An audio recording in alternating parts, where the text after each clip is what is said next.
análise de solo, recomendação de calagem, gessagem e adubação para o cafeeiro Conilon. O Jefferson ele possui técnico agrícola, habilitado em agropecuária, pelo Instituto Federal do Espírito Santo, campus Itapina, e engenheiro agrônomo também pelo IFES campus Itapina, e atualmente ele é mestrando em genética e melhoramento de plantas pela UENF, atuando no setor de estatística. Eu peço que vocês mantenham as câmeras e microfones desligados. A palestra tem duração de 2 horas, sendo que os últimos 30 minutos são destinados à pergunta. Qualquer dúvida que vocês tenham, pode clicar no botãozinho para levantar a mão e fazer a pergunta, ou deixar a pergunta de vocês no chat, que será lida nos últimos 30 minutos. Obrigada e bom curso. Boa noite, pessoal. Tudo bem com vocês? Boa noite, Cássia. Obrigado pela apresentação. Pessoal, eu vou aqui estar fazendo a apresentação do meu slide. Só um minuto.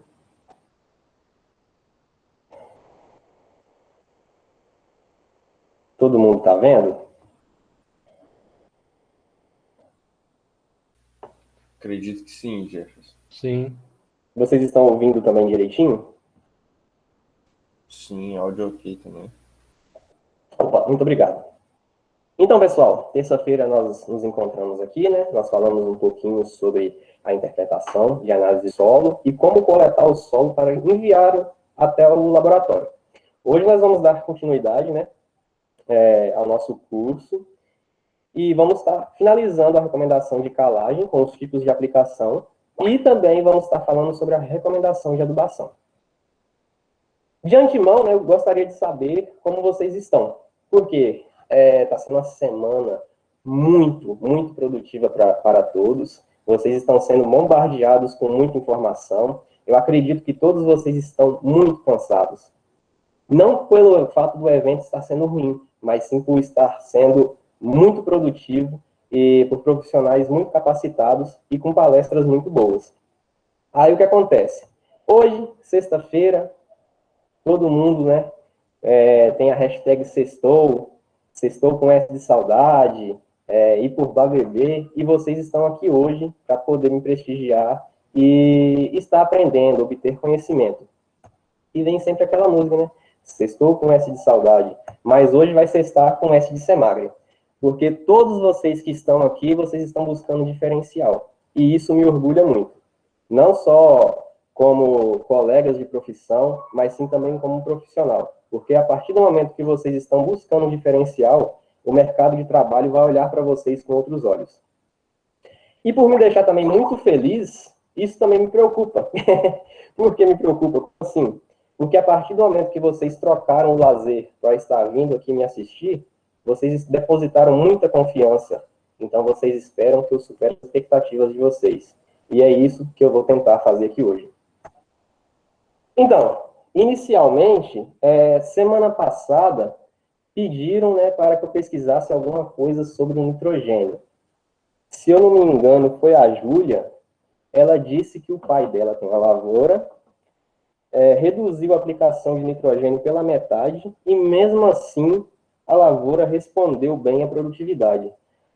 Então, eu fiz algumas pesquisas com alguns artigos e todos eles eu encontrei que o nitrogênio é o elemento mais essencial para a cultura do café, para o cultivo de café. Então, em hipótese alguma, ele reduzido pela metade vai fazer com que a produção se mantenha. Outro artigo aqui também que eu encontrei, a primeira frase dele diz que o nitrogênio é o mais importante para a produção. Isso devido, como eu já expliquei anteriormente, o nitrogênio fazer parte do aparato fotossintético. Então, quanto maior nitrogênio, maior clorofila, maior fotossíntese e, consequentemente, maior produtividade também. Então, Júlia, para atender a sua pergunta e dúvida, o que eu tentei ver que aconteceu com a sua lavoura? Eu gostaria de saber, se você puder me responder ao final desse curso, qual foi, né, o método utilizado de poda que o seu pai implementou na lavoura, porque o método de poda influencia diretamente na produção também. Foi o terceiro slide meu de semana passada, onde eu montei um quebra-cabeça, e nesse quebra-cabeça tinha várias vertentes que juntas promovem a produtividade do cafeeiro. E uma deles é o manejo cultural. A poda, vocês vão ver hoje no último slide, que está entre as mais essenciais para o desenvolvimento produtivo da cultura, porque é a partir dela que você vai manejar de forma correta. Tivemos também outra dúvida em relação à camada de valência. Se eu não me engano, foi o Rafael. Então, Rafael, sobre a camada de valência, eu vou ficar te devendo, até porque é uma área mais química, então eu não consegui atender a sua demanda. Então, eu peço desculpas, e caso tenha outra dúvida, pode ficar à vontade para perguntar, ok? Opa! Ô, Sim, Jefferson, sim, mas a camada de valência é bem simples. É elementos igual o potássio, e eu não sei mais qual o outro agora. Só tem, na distribuição eletrônica, ele fica como um na camada de valência. Então, você vai pegar o valor da massa atômica, não é? Vai dividir sim, por um que vai dar o mesmo valor. Por isso, você faz a regra simplificada. Já no caso do cálcio, que fica 2 na distribuição eletrônica, na camada de valência, ele é dividido por 2. Então, vai dar uma diferença aí. eu entendi. Então, aí no caso, em 100 mol carga, ele quebra pela metade. Não, no caso, vai ter uma regra de 3 antes. É só depois você pesquisar na internet, como converter potássio, aí vai ter logo no primeiro site, depois eu te mando. Aí eu Sim, te... sim. Não, tudo bem. Eu agradeço a contribuição, isso é muito importante. Até porque nós estamos aqui todos para aprender. Vocês comigo e eu com vocês. Então, eu agradeço pela contribuição, Rafael. Muito obrigado. Tá bom, valeu, Jefferson. Valeu. Então, pessoal, recapitulando, né, o que foi passado na terça-feira, nós efetuamos alguns cálculos que são muito importantes, principalmente para poder identificar qual é a necessidade de calagem, qual é a quantidade de calagem a ser aplicada por unidade de área útil. Então, nós efetuamos a conta da soma de bases, efetuamos também a conta da capacidade de troca catiônica, efetuamos a capacidade de troca catiônica efetiva, aprendemos a calcular sobre a saturação por alumínio e também o V%, que é a saturação por bases. Tudo isso para poder chegar em um resultado final, que é a quantidade de calcário por hectare, que vai ser um resultado em toneladas por hectare. Após ter feito todos esses cálculos, vem uma pergunta, né? E agora? O que é que eu faço? A partir de então, vai ter todo agora um manejo, não vou dizer estatístico, mas matemático, para poder distribuir o calcário sobre minhas plantas. Então, pessoal, tem uma pergunta a ser respondida. Como que eu vou aplicar o calcário? Existem várias espécies que são cultivadas de forma comercial hoje. E cada uma delas tem uma necessidade distinta para a aplicação de calcário e elementos nutricionais. E isso não se difere para o café conilon. Então, a aplicação de calcário deve ser efetuada na área de cultivo de acordo com a instalação da cultura, relevo de solo e o nível tecnológico que você quer aplicar. O que eu quero dizer com isso? Que o nível que eu encontro a minha cultura na área atual vai ser a forma como eu quero aplicar o meu calcário. Vamos lá, vamos deixar isso claro. Se eu quero implementar minha cultura, eu vou precisar de uma cova. Então, eu tenho um cálculo específico para aplicar calcário em cova. Se eu vou aplicar, por exemplo, implementar uma cultura que é anual, que eu não sei onde vai estar a linha, eu vou ter que fazer uma aplicação em área total. Mas no caso de culturas perenes, eu também faço, principalmente quando vai haver incorporação. Eu posso fazer a conta também para distribuir o calcário em sulcos, em faixas e em morro. É interessante essa última foto, porque em morro, quando você aplica o calcário ou outro qualquer elemento químico, né, que é um elemento nutricional, é interessante que a aplicação seja feita do lado de cima da linha de plantio. Alguém saberia me responder por que é feito do lado de cima? No caso do escoamento, talvez. Perfeito. O calcário, quando ele entra nos... Opa, pode falar?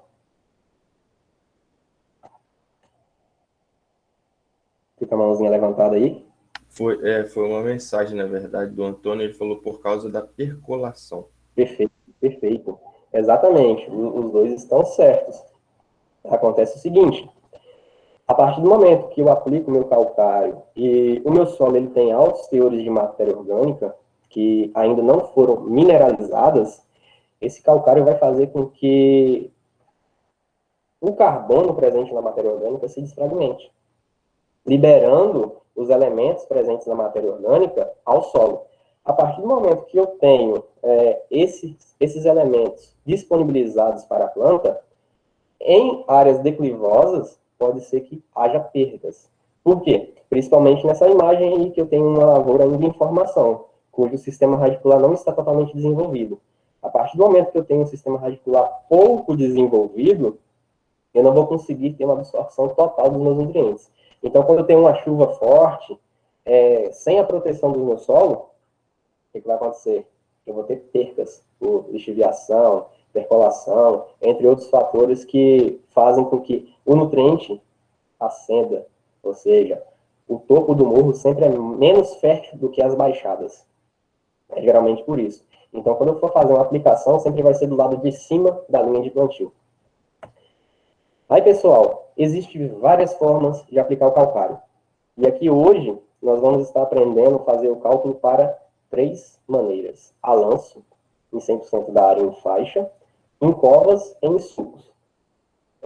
Da mesma maneira que eu solicitei que vocês providenciassem, né, calculadora e papel, caso tenham interesse, eu acho muito válido fazer a mesma coisa hoje, porque hoje teremos muitas contas.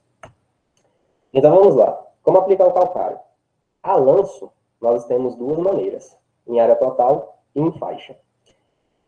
Quando for 100% da área, pode ser que haja incorporação ou não.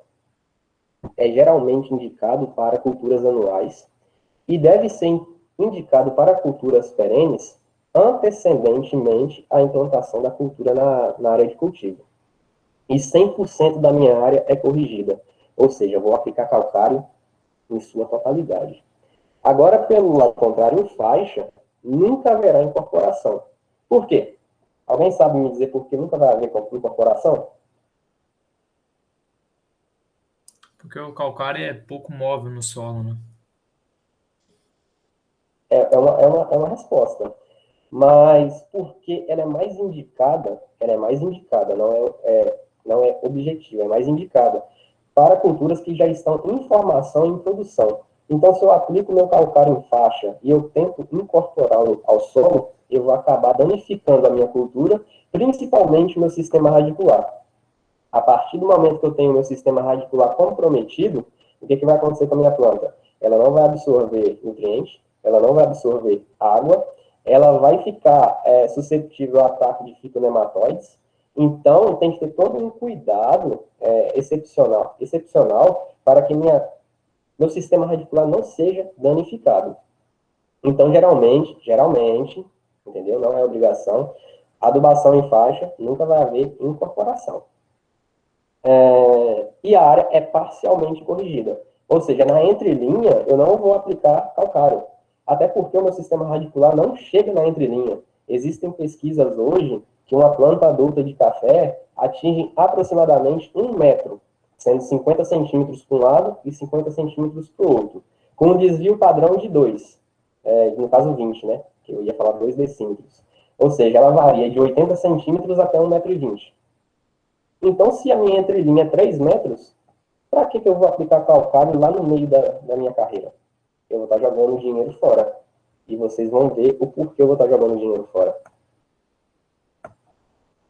Então, pessoal, aqui está a nossa análise que nós construímos terça-feira passada. E no final da minha apresentação, nós chegamos à conclusão que seria necessário 18 sacos de calcário de 50 quilos.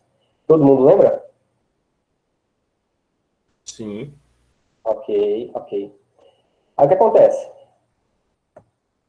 Esses 18 sacos de 50 quilos, né, sendo arredondados, ele não vai dar 876 quilos por hectare, ele vai dar 900.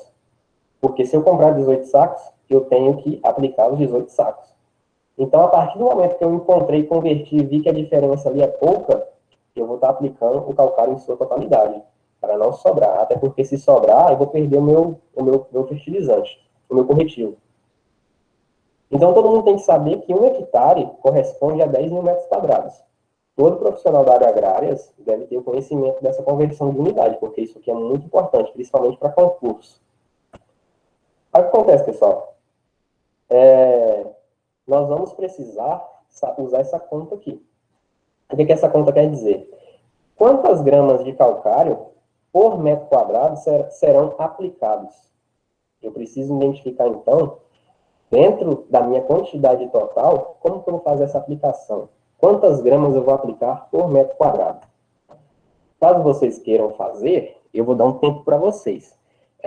Aí a fórmula é o seguinte, é a quantidade total, né, em toneladas por hectare, dividido por 1 hectare, que no caso são 10 mil metros quadrados, vezes 1 milhão. Essa multiplicação por 1 milhão é para me transformar de toneladas para gramas, ok? Vocês querem fazer? Aí, rapidinho? Eu espero.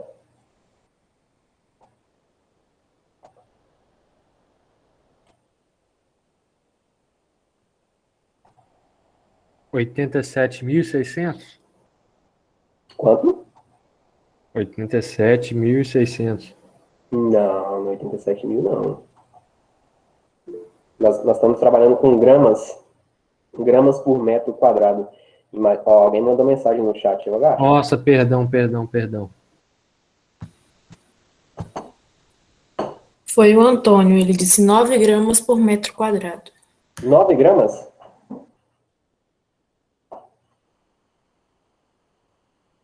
Foi 9 gramas? Isso. Não, também não. 87 gramas, 6, não? Arredondando 87 pode ser. É um valor considerado próximo. Mas vamos lá, vamos entender aqui. Vai dar 90 gramas de calcário por metro quadrado. O que acontece? Nós vamos trabalhar com a faixa de toneladas, a quantidade de calcário em toneladas por hectare, que no caso é 0,9. Lembra que eu disse que esses 18 sacos vão ser totalmente utilizados? Então vai ficar 0,9 toneladas por hectare dividido por 1 hectare, que é 10 mil metros quadrados, vezes 1 milhão. Essa conta tem que dar 90 gramas de calcário por metro quadrado.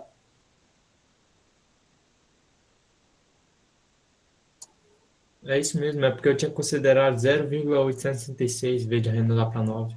Não, sem problemas, sem problemas. Conseguiu, Antônio?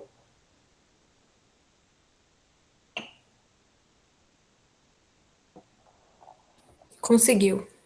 Valeu, muito obrigado. Então vamos dar continuação aqui. A partir do momento que eu sei que eu vou aplicar 90 gramas de calcário por metro quadrado, a próxima etapa é demarcar uma área pequena, de aproximadamente aí uns 10 metros quadrados, pegar 900 gramas de calcário e tentar distribuir uniformemente. Para quê? Para eu ter um padrão de distribuição, para quando eu for fazer a minha aplicação na minha área grande, eu saber mais ou menos o que eu estou fazendo. Porque pode ser que em algum lugar caia 90, outro lugar caia 110, algum lugar caia 100, mas é interessante fazer um teste para calibrar a mão. Isso quando a propriedade é pequena e eu não tenho um trator para fazer a aplicação de forma mecanizada. Agora, quando é mecanizada, a máquina ela tem um conjunto de engrenagens que você tem uns cálculos específicos para fazer isso, ela por si só aplica 90 gramas de calcário por metro quadrado de forma homogênea. Então, pessoal, como que eu vou aplicar o meu calcário a lanço? Existem duas formas. Nós vamos começar aqui, em faixas. O que seria a faixa? Nessa primeira figura, eu tentei aqui fazer um retângulo por cima da minha copa de café para tentar demarcar o chão, mas não ficou tão bom quanto eu queria. Que é o quê? Eu tentei demarcar aonde está o maior volume de raízes, que é esse o local onde eu irei fazer a aplicação do meu calcário. Aí vem uma pergunta, se eu estou aplicando o meu calcário em faixa, onde que eu fiz a amostragem?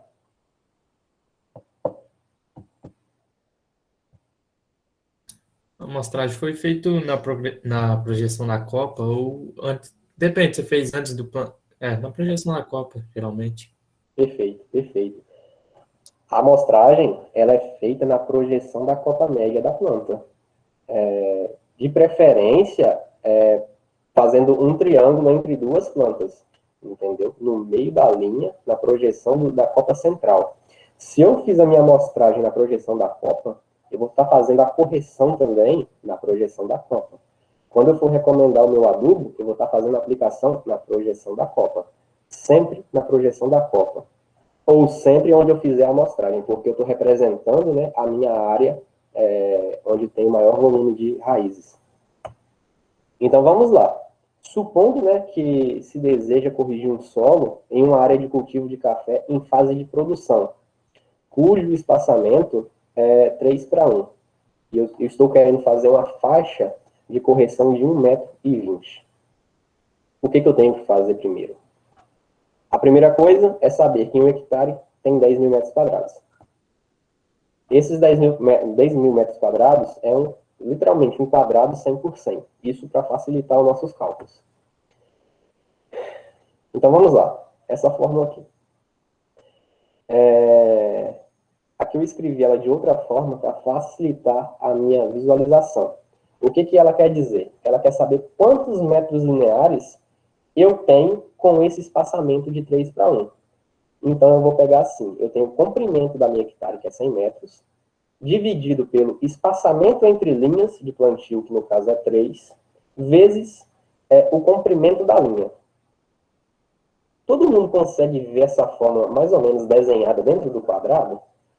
Porque eu não sei se tem como pegar uma caneta aqui no PowerPoint, cara. Alguém sabe me dizer se tem? Se não, desenharia. Mas eu acho que não tem. No canto inferior aí aparece. No canto inferior, eu não estou enxergando. Não, aqui eu não achei, não. Mas vamos continuar aqui. Eu mando desenhado para vocês depois quando eu enviar para vocês em PowerPoint, eu encaminho com desenho.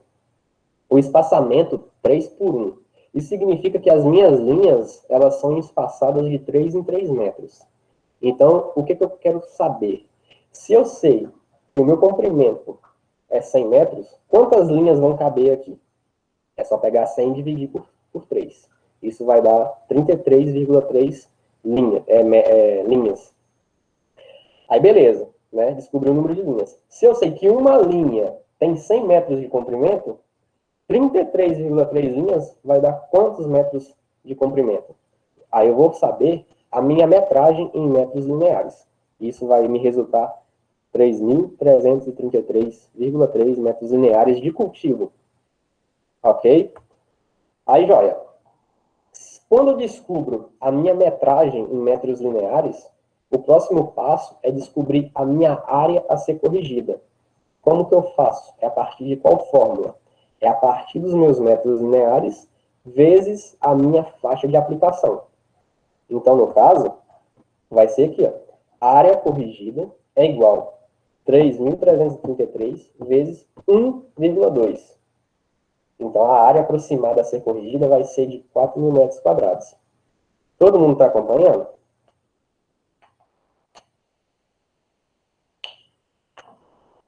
Caso esteja... Acredito que sim, professor. Ok, obrigado. Caso esteja rápido, pode falar que eu vou mais devagar, mais tranquilo.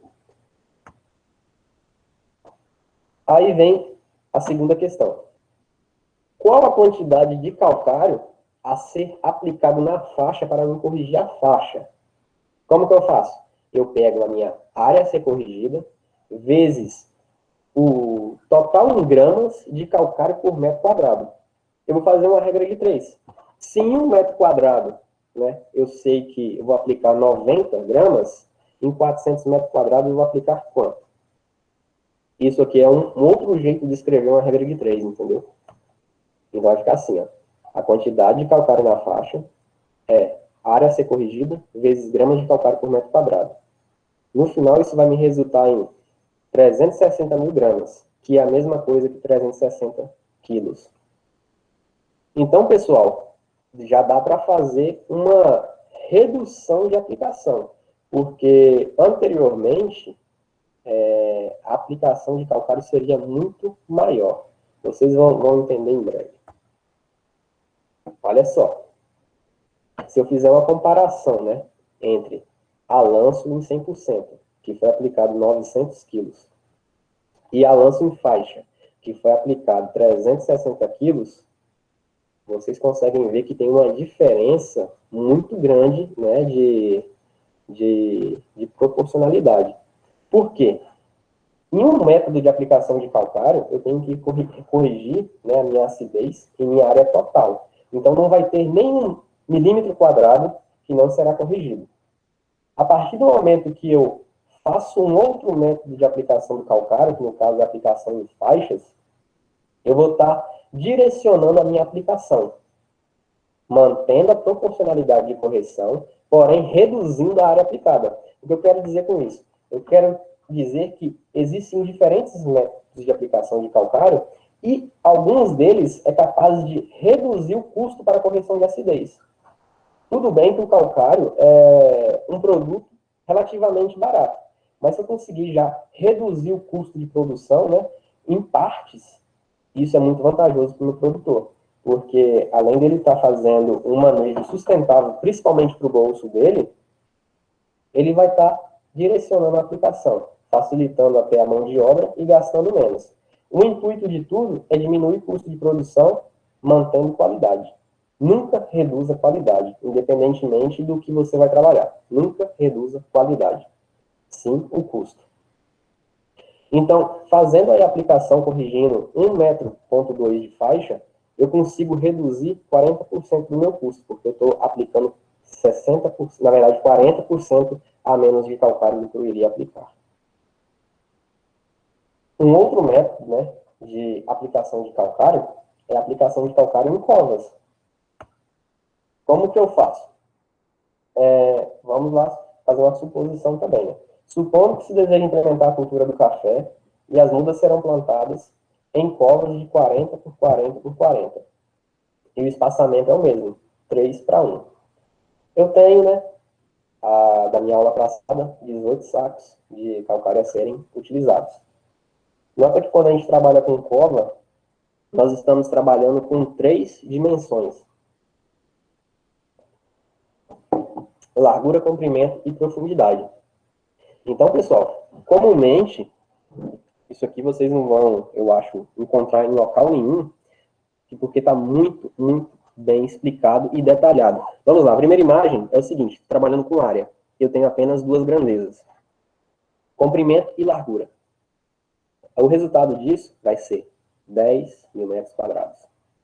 Quando eu induzo e proponho uma terceira grandeza, que é a profundidade, eu estou colocando a profundidade amostral. Eu estou trabalhando com o meu volume de solo a ser corrigido.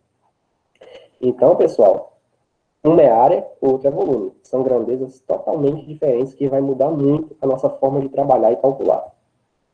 Então, sabemos que 900 kg de calcário devem ser aplicados em 1 hectare com incorporação de 20 centímetros.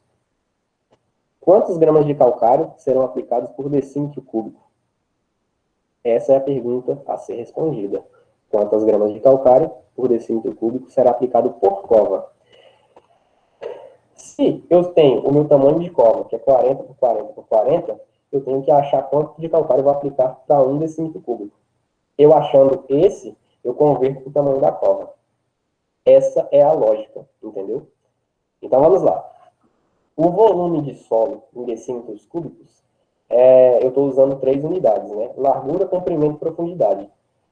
Então, achem aí o volume de 1 hectare, por favor, que isso aqui é bem interessante fazer esse cálculo, porque muitas pessoas não acertam de primeira, porque são detalhes que devem ser praticados com maior frequência, entendeu?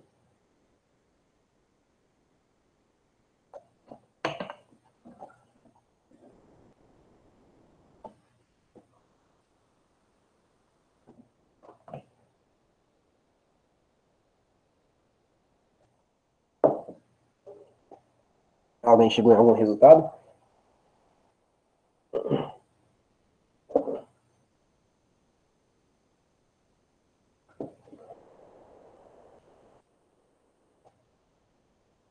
Pessoal,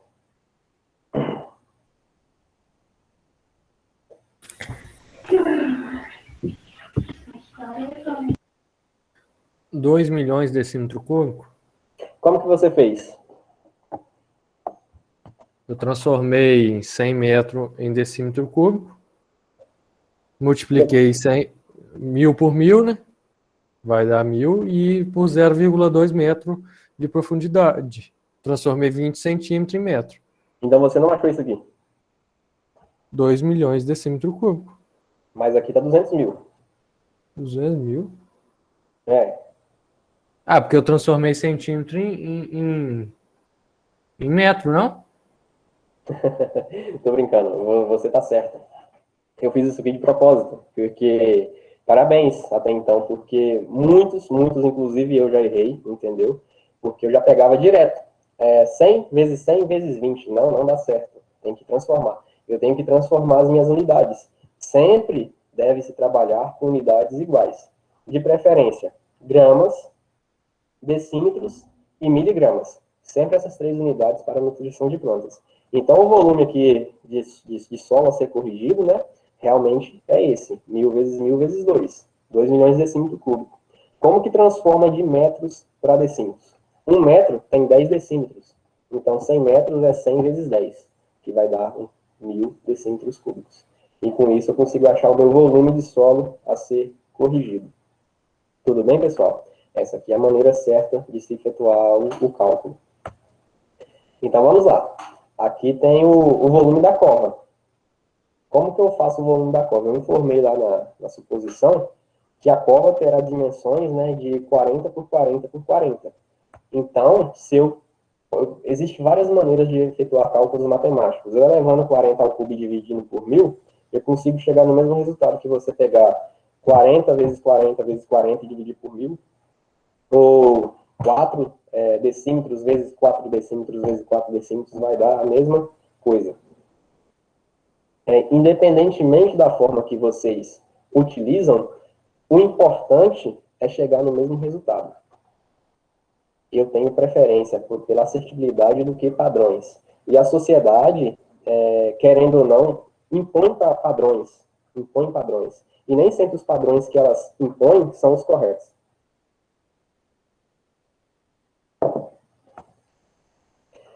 Joia.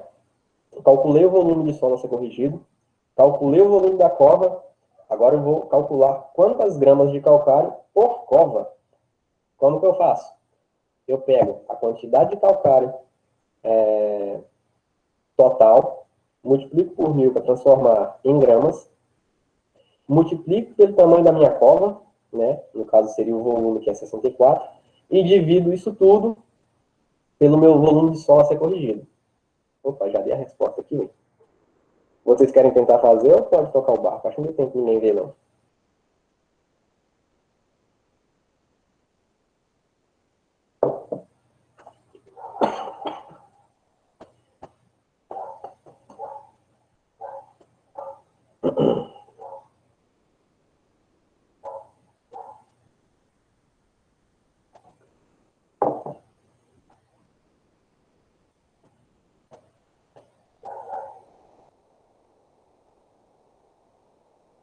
Pessoal, provavelmente vocês estão nessa conta e falando assim, caraca, meu, da onde que esse cara tirou isso?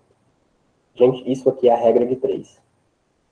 É a mesma regra de 3 que vocês veem em qualquer lugar. Isso aí é o seguinte, se em 2 milhões, né, de decímetros cúbicos eu aplico 900 gramas, em 64 decímetros cúbicos eu vou aplicar quantas gramas? É a mesma regra de 3. A única coisa que eu fiz é que eu já passei ela toda para um lado e achei o resultado final aqui, entendeu? É a mesma regra de 3. Só está escrita de uma forma diferente.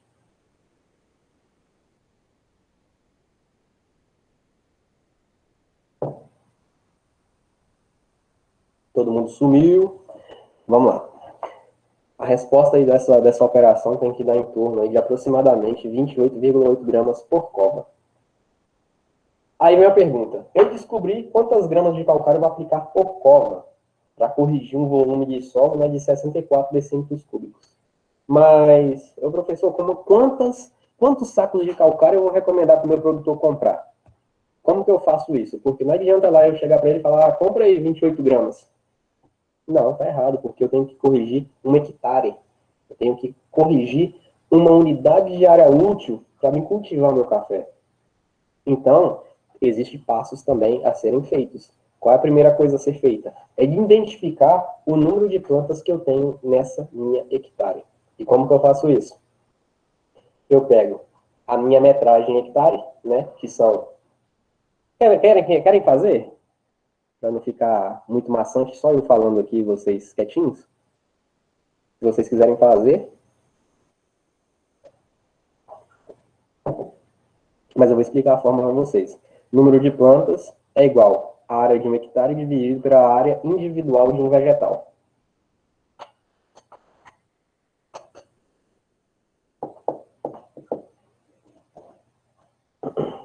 Vai dar 3.333 plantas? Perfeito, perfeito. Isso mesmo. Feito isso, eu identifiquei o meu número de plantas. Agora eu vou identificar qual a quantidade de calcário, né, que será utilizada para corrigir a minha cova. Como que eu faço? Eu pego esse número de plantas que eu identifiquei e multiplico pelo total de gramas em covas que eu já fiz aí o cálculo anterior. Isso vai me resultar em qual a quantidade de calcário que isso vai me resultar?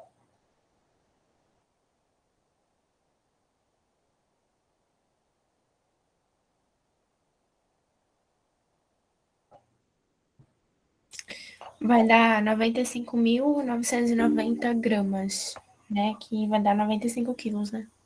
Perfeito, isso mesmo. Aqui eu coloquei as duas contas juntas. Ó. Aproximadamente 100 quilos, porque eu não posso, né, deixar 4 quilos perdidos. E se eu dividir, né, 4 quilos de calcário, apenas 4 quilos de calcário por 3.333 covas, o resultado é tão pouco que não vai ter nem interferência. Então eu utilizo logo 100 quilos para fechar e não sobrar fertilizante corretivo no meu armazém. Ok, pessoal? Todo mundo conseguiu compreender esses cálculos? Sim. Sim, sim. Ok. Pessoal, uma coisa muito importante. Vocês viram que todos eles estão interligados, desde o primeiro cálculo que nós fizemos terça-feira passada. Então, se eu erro a soma de bases, que é o primeiro, eu vou errar tudo para frente. Então, a prática. Tem sempre que ficar praticando para poder chegar à excelência. Eu não sei tudo, entendeu? Mas o pouco que eu sei, eu tento contribuir de forma produtiva para vocês. Então, vamos dar continuidade aqui. Aí vem a questão da aplicação do calcário em suco. Pelo amor de Deus, gente, eu já escrevi na prova suco, sem o L, não façam isso, de hipótese alguma. Para descontrair um pouco, não façam isso. Então, vamos lá. A aplicação em suco, né, requer um entendimento um pouco maior de trigonometria, porque nós vemos que o suco forma um trapézio, né, onde tem uma base menor, uma base maior e a profundidade do suco. Então, eu tenho que achar, o primeiro passo a ser feito, né, achar o volume de aplicação para 1 metro de comprimento do meu suco. E como que faz? Eu propus aqui, né, algumas dimensões, onde a base maior tem 40 centímetros, a base menor 10 centímetros, a altura 40 centímetros e 1 de comprimento, 1 metro de comprimento. Aí a fórmula para fazer, né, o volume do suco é essa aqui. Base maior mais base menor dividido por 2, vezes a altura vezes o comprimento. Essa aqui eu fiz, né, de uma outra forma para vocês poderem visualmente identificar a fórmula com mais facilidade. Podem fazer, dá espaço para vocês, né? O intuito aqui é todo mundo chegar lá no final fazendo os cálculos de forma perfeita.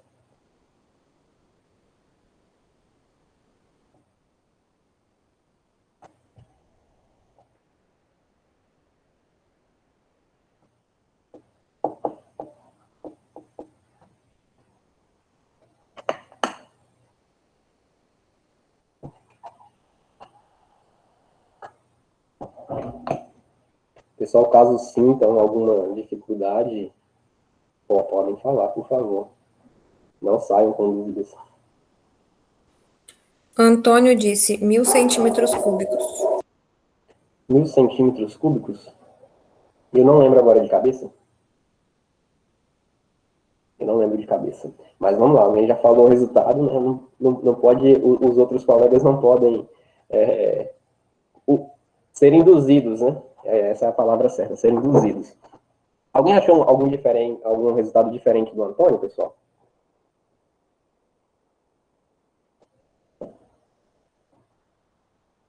Esse P aí seria a profundidade? Isso que eu confundi aqui. O P? É. O P... Não, o P é o comprimento. Eu errei. Eu peço desculpas, era para ser um L. Desculpa, gente. Tudo bem, é que eu fiquei em dúvida, foi uai. Pois é, não, foi erro meu, eu errei, era para ser um L.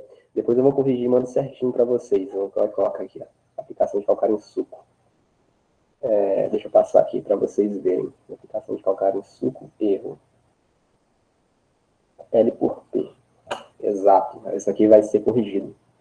Então vamos lá. Aplicação de calcário em suco. Será? Ah, não, eu fiz tudo junto aqui. O Antônio falou que o volume de sucos dá 1.000 centímetros cúbicos, isso? Isso. Então, Antônio, eu acho que você aqui considerou o 1. Até eu peço perdão, porque eu não identifiquei qual unidade de medida era. Se era 1 metro ou 1 centímetro, eu também tenho que corrigir isso. Mas vamos lá. A fórmula se lê assim: 40 centímetros, né, da base maior, mais 10 centímetros da base menor, dividido por 2, vezes 40 centímetros de altura, vezes 100 centímetros de comprimento, porque o volume do suco, ele deve ser calculado com base em 1 metro de comprimento. Provavelmente você utilizou aí o 1 mesmo da fórmula, e por isso que deu 1.000, entendeu? Então a gente sempre tem que trabalhar com unidades iguais, sempre unidades iguais. A partir do momento que eu mudo a unidade de um numeral, a minha resposta vai dar totalmente incondizente, né, com o que a gente precisa. Então, a gente tem que trabalhar com unidades iguais. Então, encontrando aí, né, que o meu suco tem 100.000 centímetros cúbicos ou 100 decímetros cúbicos, eu consigo chegar também, através de uma regra de 3, identificar quantas gramas de calcário serão utilizadas para corrigir 1 metro linear de suco. Como que eu faço? Eu tenho o meu volume de solo total a ser corrigido dentro de um hectare, que são 2 milhões de decímetros cúbicos, e sei também a quantidade de calcário que eu vou aplicar dentro desse 1 hectare, que são 900 mil gramas. Se eu sei que o volume do meu suco são 100 decímetros cúbicos, quantas gramas eu vou aplicar dentro dele? Então, a resposta aí é 45 gramas de calcário por metro linear de suco para ser corrigido. E como que eu faço? A mesma coisa. Pego um compartimento, né, um vasinho, mensuro, né, peso, quantas gramas vai dar 45, corto ele e vou fazendo testes dentro de 1 metro de comprimento, até que os 45 gramas sejam totalmente distribuídos de forma uniforme. Aí vem a pergunta, pessoal. Quando eu vou aplicar o meu calcário com um potinho, né, vocês irão dar preferência para quê? Um pote com boca larga ou um potinho com boca estreita? O que vocês acham? Qual que é o melhor e por quê?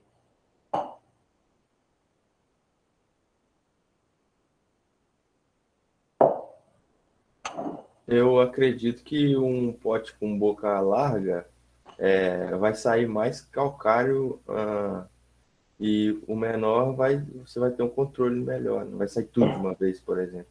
Exatamente. Tá vendo aqui?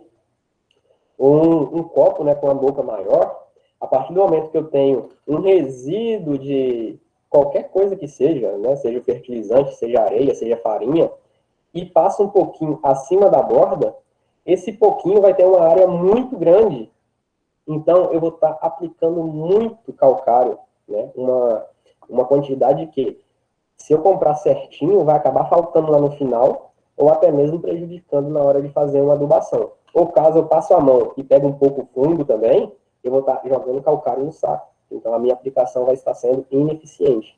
Então, se prefere aplicar o calcário com um pote, né, um frasco, um recipiente, uma medida, né, que é o nome técnico certo, uma medida onde a boca seja mais estreita, porque a área vai fazer com que as percas sejam menores, entendeu? Então, vamos lá, a mesma condição. Se eu achei, né, a quantidade de gramas de calcário por metro linear de suco, quantos quilos de calcário eu vou recomendar para o meu produtor comprar?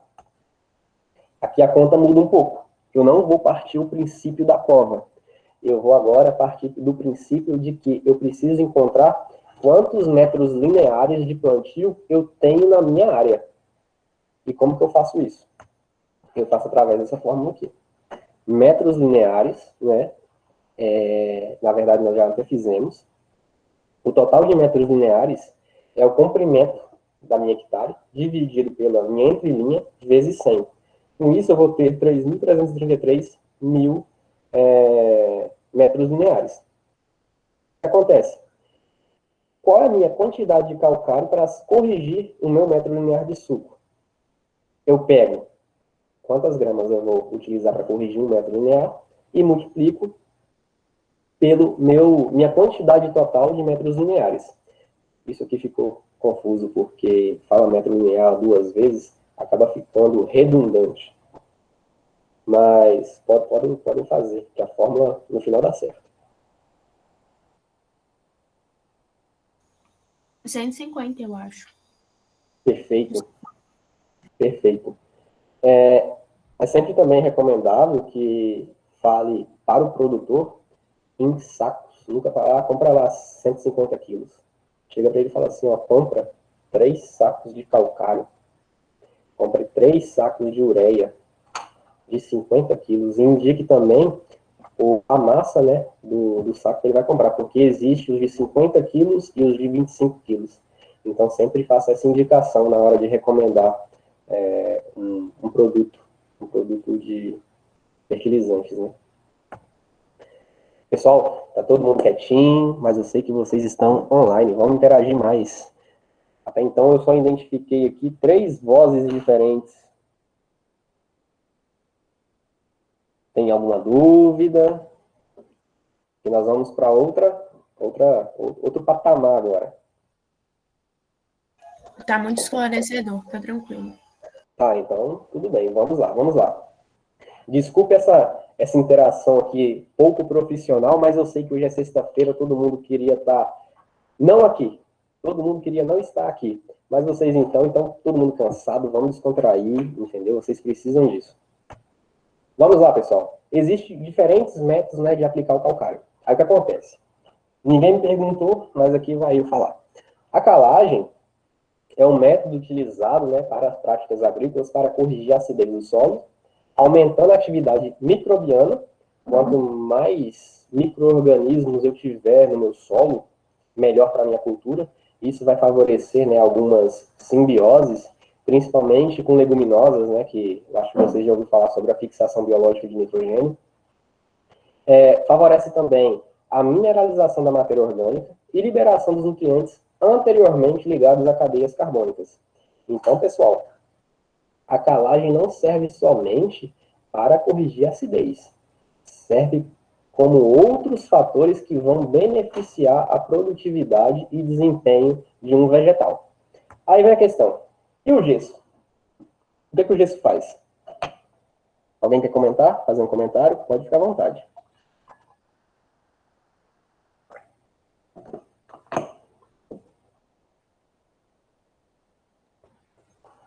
Diferentemente do calcário, né, o gesso ele não possui carbonatos. Então, ele não promove a alteração do potencial hidrogeniônico do solo. Uma vez que a neutralização dos cátions de H+, não ocorre. Então, pessoal, o que acontece? O gesso em si, ele não altera a acidez do meu solo, ele não torna, a aplicação do meu gesso não torna ele mais ácido ou alcalino.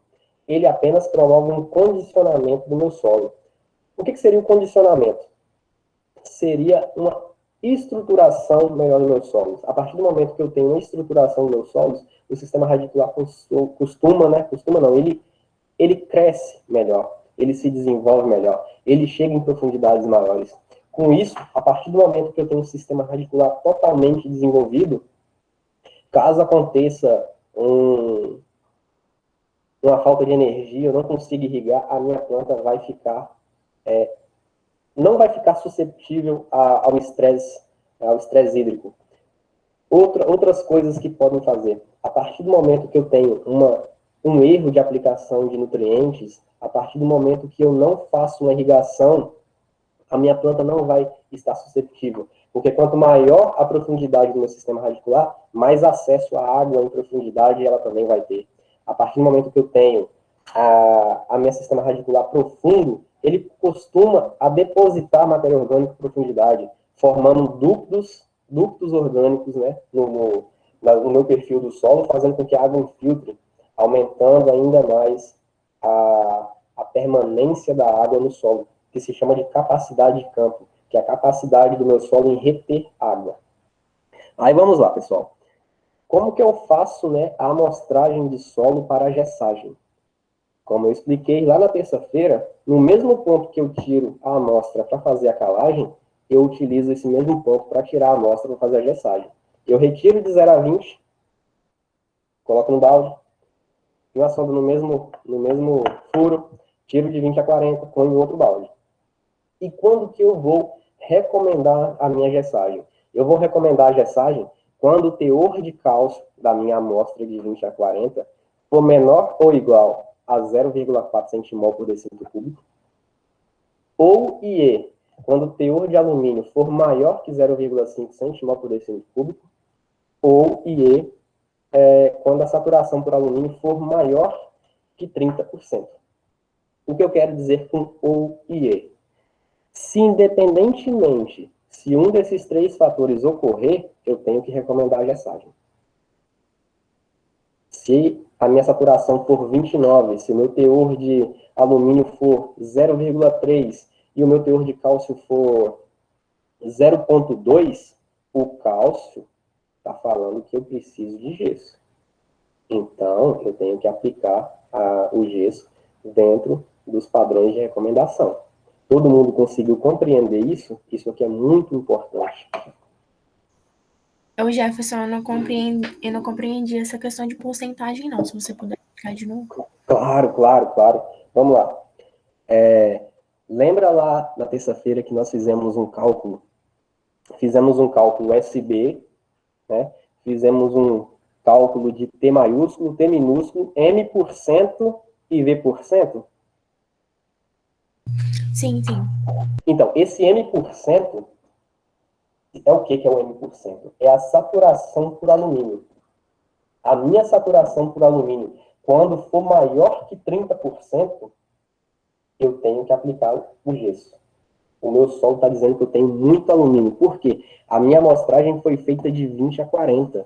A partir do momento que em uma faixa de solo não agricultável está com muito alumínio, eu preciso imediatamente corrigi-lo.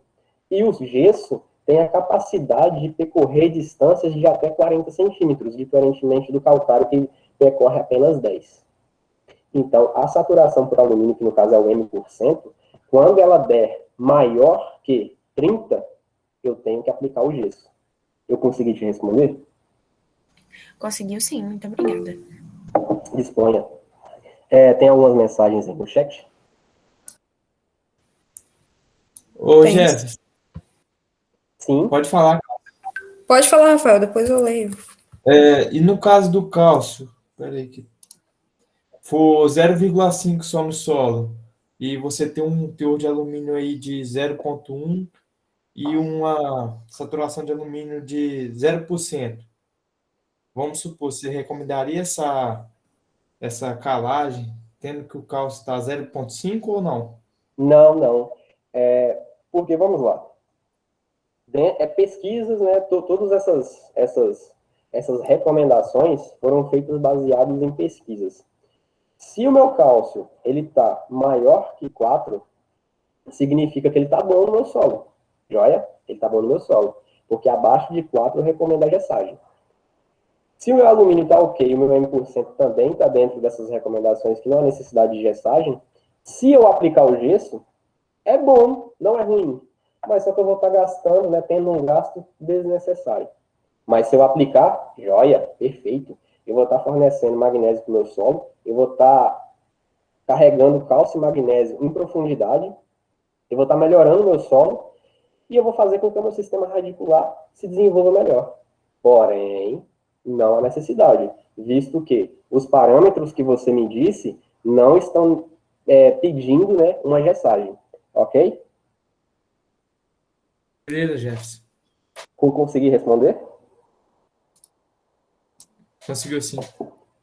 Qualquer coisa, pode perguntar, podem ficar à vontade. Vamos lá. Jefferson, Sim, Cauã perguntou: esses cálculos de aplicação de adubos e corretivos sempre será em decímetro cúbico? não, não. Nós fizemos em decímetro cúbico porque nós estávamos trabalhando com volume, né? Com a unidade de volume. O volume, ele está envolvendo 3 dimensões: comprimento, largura e profundidade. A partir do momento que eu envolvo 3 dimensões, eu estou trabalhando com volume.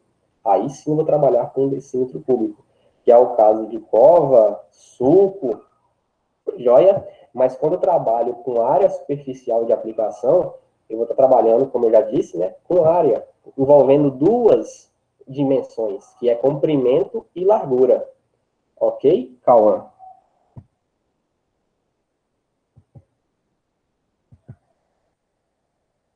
Pode falar. Eu consegui responder sua dúvida?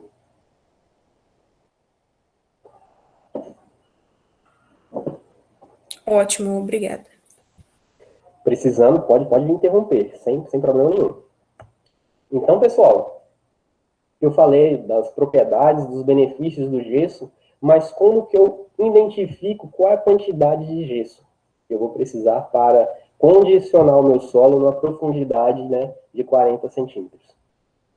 A quantidade de gesso a ser aplicada deve ser 30% da quantidade de calcário recomendada para a camada de 20 a 40. O que eu quis dizer? Todos aqueles cálculos que vocês já fizeram, vocês vão ter que fazer de novo. Vocês vão ter que fazer cálculo da soma de bases, o cálculo do Tzão, do Tzinho, M% e V%. Por quê?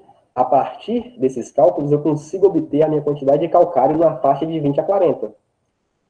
Eu tendo a quantidade de calcário que deveria ser aplicada em 20 a 40, eu multiplico por 30% para descobrir a quantidade de gesso. Pessoal, já me perguntaram algumas vezes se eu fazendo esse cálculo de calcário, eu tenho que aplicar o calcário também. Não. A recomendação de calcário é feita de 0 a 20, ok? De 20 a 40, eu vou coletar o meu solo apenas para identificar a quantidade de calcário, multiplicar pela constante 30% para mim identificar a quantidade de gesso. Ok? Todo mundo compreendeu? Pois não?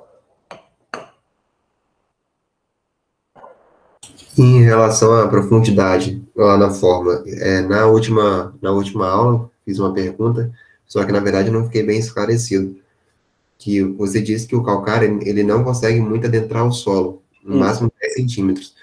Então, ali, na questão da profundidade, eu consideraria o coeficiente de meio, mais ou menos? Para o calcário? Isso. Mas você fala para a quantidade de gesso. Aí a dúvida perpetua na parte do gesso agora, porque o gesso é 20 centímetros também, né? Sim, sim. O gesso é 20 centímetros. Só que nós vamos utilizar na conta o P valendo 1. E também vai ser explicado logo adiante. Porque o P para o gesso e o PRNT mudam. Não tem as mesmas propriedades específicas para o calcário, entendeu? Ah, sim, obrigado. João, sem problema. Tem que perguntar mesmo. Então, pessoal, ficaria mais ou menos assim. Olha só, essa aqui é a tabela nossa, que nós começamos a efetuar nossos cálculos, né? Se vocês olhar de trás para frente, né, da direita para a esquerda, vocês vão ver o M% que calculamos, D% que calculamos, Pzão, Pzinho, soma de bases que calculamos. O que deve ser feito? Essa amostragem que calculamos foi de 0 a 20, para recomendar calagem. De 20 a 40 é para recomendar gessagem. Vocês também têm que fazer a soma de bases. Pzão, Pzinho, D% e M%. Eu não vou fazer aqui com vocês, porque vocês já têm o domínio, né, e possuem a capacidade de estar fazendo sozinhos. Eu já deixei o resultado aqui para vocês. Então, caso vocês façam os cálculos e não encontrem esses resultados, aí vocês podem me acionar de alguma forma, ok? Agora, aí vem a questão. Eu encontrei a soma de bases, encontrei a capacidade de troca catiônica, efetiva e total, o meu V%, o meu M%, agora eu vou encontrar qual seria a quantidade de calcário recomendada para essa profundidade. Como que eu faço? Mesma coisa. A mesma fórmula que nós fizemos anteriormente. Só o que vai mudar é o valor. Porque a profundidade pro gesso, por se tratar, né, de um perfil de solo de 20 centímetros, como foi mencionado aí pelo colega, nós vamos utilizar para P sempre 1. Porque a profundidade de amostragem do solo para a gessagem é de 20 a 40. Quando eu pego 40 menos 20, dá 20. E 20, lá naquela tabelinha da aula passada, nós vimos que o valor, né, o fator P é 1. E outra coisa, o PNT também, quando eu quero descobrir a quantidade de calcário a ser aplicado num perfil de solo de 20 a 40, ele sempre vai ser 100. Por que ele sempre vai ser 100? Porque o gesso, ele é tão fino quanto o calcário. Ele tem uma área de subsuperficial, né, muito espessa não, muito fina. Então, você vai encontrar gesso no mercado sempre muito mais fino do que o calcário. Então, o PRNT e o P sempre vai manter essas proporções, 1 e 100. Então, pessoal, a quantidade de calcário que seria aplicado em unidade útil diária seria de 1,7 toneladas por hectare. Só que eu não quero saber a quantidade de calcário, eu quero saber a quantidade de gesso. Eu pego essa quantidade de calcário e multiplico por 30%. Feito isso, eu vou encontrar aí 0,52 toneladas por hectare de gesso agrícola. Tudo bem?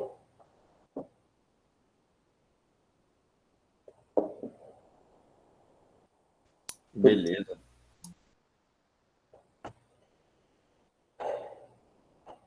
Aí, joia, encontrei, né, a quantidade em toneladas por hectare de gesso. Como que eu faço para aplicar? A aplicação do gesso pode seguir os mesmos princípios da aplicação de calcário. Ele pode ir na cova, ele pode ir no suco, faixa, 100%, independentemente. Como vocês também já têm um domínio dessa técnica, vocês podem fazer para ambos os 4 procedimentos que eu passei para a prática, entendeu? Então, vocês podem fazer a aplicação seguindo os mesmos princípios, basta mudar os valores. Aí vem, quais são os benefícios do gesso? Aqui eu coloquei uma imagem ilustrativa que no eixo Y está mostrando a profundidade. Vocês podem ver, né, na ilustração que onde foi aplicado o gesso, as raízes atingiram uma profundidade muito maior.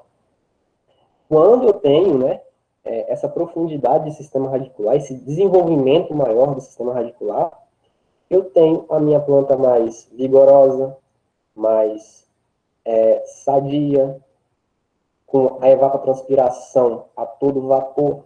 Então, eu estou fazendo com que o floema e o xilema fique 100% na minha planta, porque eu tenho maior absorção de água, maior absorção de nutrientes. Ok, pessoal? Todo mundo cansado? Querem tomar uma água? Querem fazer alguma pergunta? Porque nós vamos agora para outro patamar.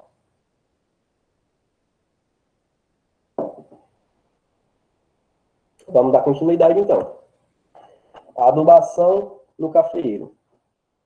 Eu fiz a minha calagem, fiz a minha gessagem, a minha área está perfeita para implantar a cultura do café. Eu vou implantar a cultura do café. Vou fazer a adubação de plantio, cobertura, formação e produção. São 4 tipos de adubação totalmente diferentes. Cada uma sendo recomendada por um estágio fisiológico da minha planta. Aí vem a pergunta, onde são produzidos os grãos? Isso aqui é mais para questão de curiosidade. Né? A anatomia de um pé de café, a anatomia de qualquer planta, tem partes específicas. Né? Uma planta de café, existem ramos plagiotrópicos e ramos ortotrópicos.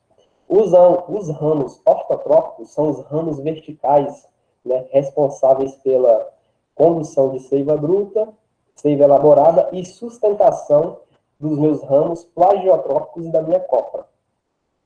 Os ramos plagiotrópicos são os ramos horizontais. Pessoal aí que copia trabalho um do outro, que plageia. Quem plageia fica deitado. Então, os ramos horizontais. Ok? Os ramos plagiotrópicos são os ramos responsáveis por produzir o café. Então, quando você vê uma haste, né, produtiva, essa haste são os ramos plagiotrópicos.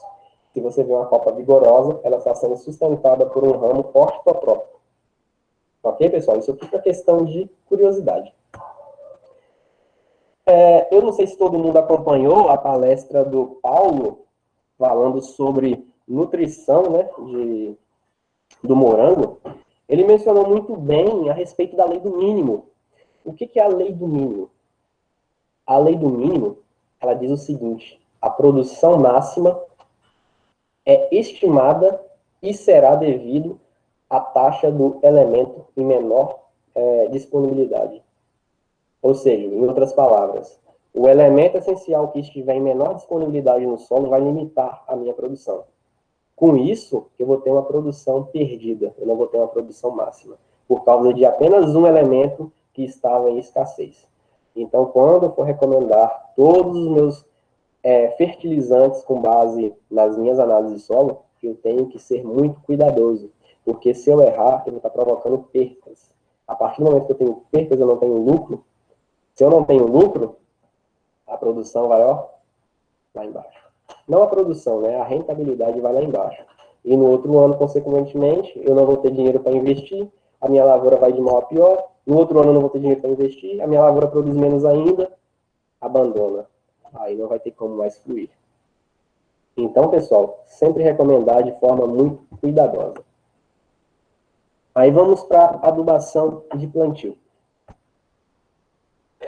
Em primeiro instante, né, a escolha da muda é um papel muito fundamental e importante para o plantio. Porque a muda deve ser de excelente qualidade e não pode apresentar sistema radicular deformado. Se eu já tenho uma muda com sistema radicular diminuto e ainda deformado, quando ela for para o meu campo, cara, não vai fluir, ela não vai desenvolver. Eu vou precisar aplicar muito hormônio para ela crescer.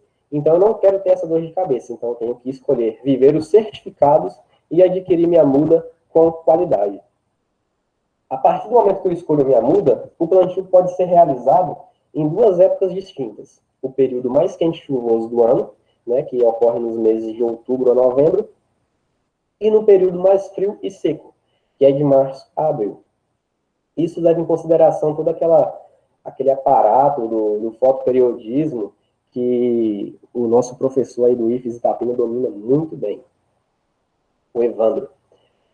Pois bem, a partir do momento, né, que eu escolho a minha época de plantio, escolho minhas mudas, uma característica importante para as mudas é que elas passam para um processo de aclimatação ou aclimatização. O que seria isso? Seria banhos de sol. O viveiro, né, de qualidade, ele tem que dar banhos de sol nas mudas. Por quê? A partir do momento que eu compro minha muda, ela não passa pelos banhos de sol e eu coloco ela a pleno sol no meu campo e dá um sol rachante de colatina, a minha muda morre. Então, eu tenho sempre que ter garantia que o meu viveiro fez aclimatação ou aclimatização nas minhas mudas.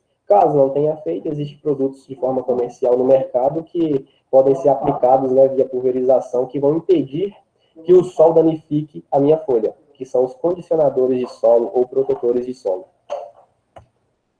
Aí, pessoal, eu escolhi meus clones, eu vou implantá-los na área. Isso aqui é uma imagem muito importante. Por quê? Hoje, a cafeicultura para o café Conilon requer clones de qualidade. Aí, o que eu estou trazendo aqui com essa imagem? A linha de plantio lá em cima. 1, 2, 3, 4, 71 linhas de plantio. Repare que os meus clones são diferentes clones, né? As cores mostram que são diferentes clones, e eles estão alternados.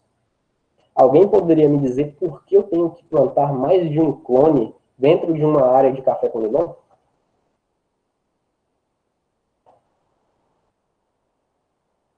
Alguém?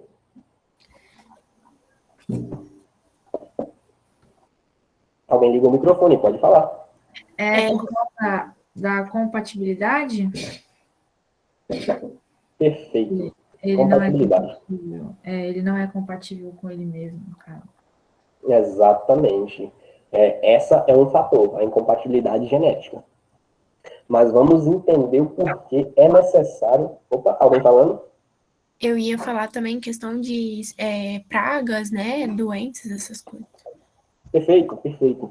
Alguns clones que são susceptíveis, né, a algumas doenças prejudiciais ao cafeiro, como, por exemplo, a Emileia vastatrix, né, a ferrugem do cafeiro. Alguns clones são susceptíveis e recomendados que se plantem eles em um plantio em larga escala para ser área de refúgio. Por mais que ele produza pouco, ele é mais susceptível.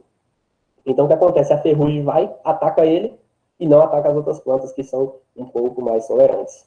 A partir do momento que eu tenho esses clones susceptíveis plantados dentro do meu delineamento, né, de comercial, o que eu vou fazer? Eu sei aonde eu vou controlar. Eu não preciso controlar a minha área inteira. A partir do momento que eu tenho limitação e direção à aplicação e controle da ferrugem, eu faço com que ela não prolifere, faço com que ela não ganhe resistência. E faço com que ela também não contamine os meus outros genótipos que são mais produtivos.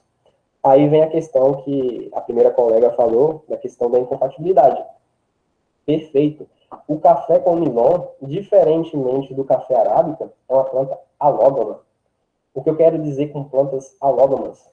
Plantas alógamas são plantas que se reproduzem preferencialmente por fecundação cruzada. Ou seja, elas precisam de pólen com material genético diferente. Em alguns casos, ela aceita a autofecundação, que são os casos das plantas autógonas, como o café arábica. Porém, o que acontece? A partir do momento que um grão de pólen entra em contato com o meu ovário, há um reconhecimento de DNA. Quando tem esse reconhecimento de DNA e vê que ele é compatível, os ductos, né, embrionários não se formam. A partir desse não formamento desses ductos embrionários, eu não tenho produção alguma. Então, é recomendado que se tenha pelo menos 5 clones diferentes dentro de uma propriedade comercial para que se tenha uma produção adequada e com alta performance. Se eu plantar apenas um único clone, eu vou ter produção baixa, porque eu não vou ter material genético diferente.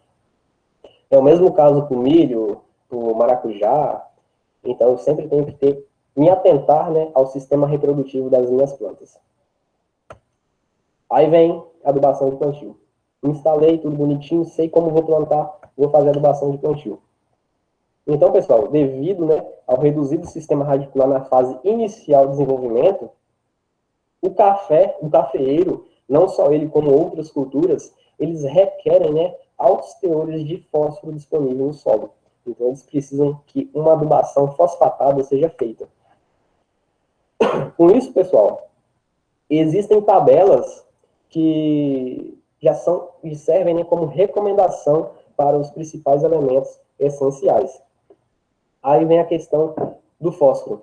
Como que eu faço para encontrar o teor de fósforo a ser aplicado por cova ou por suco?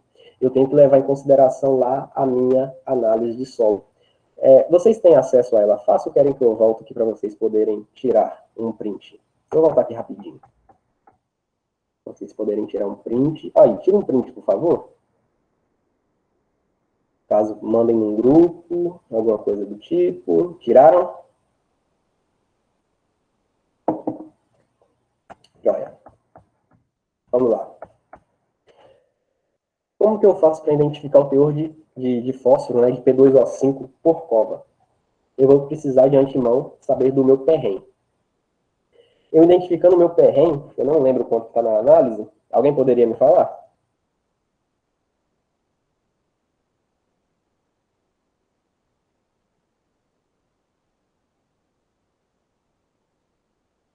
Alguém? Todo mundo dormiu. Pessoal? Tem dois valores, 17 e 12, parece. 17. Isso, nós vamos usar de 0 a 20. 17. Então, eu sei que o meu perren, né, 17 é menor que 20. Então, eu vou ter que olhar o meu teor de fósforo no solo agora. Aí, lá na tabela, na análise, vocês vão olhar o teor de P no solo. Se eu não me engano, é 3. Isso. Perfeito. Aí, joia. Identifiquei perren, identifiquei o teor de P no solo. Eu sei que a coluna, eu vou ter que olhar a dose, né, de P2O5 na coluna abaixo. Se eu for implementar em cova de 40 por 40 por 40, eu vou aplicar 50 gramas de P2O5. Caso eu use suco, 80 gramas de P2O5. E aí vem uma pergunta, que é muito importante. Por que a planta ela exige teores elevados de fósforo no solo?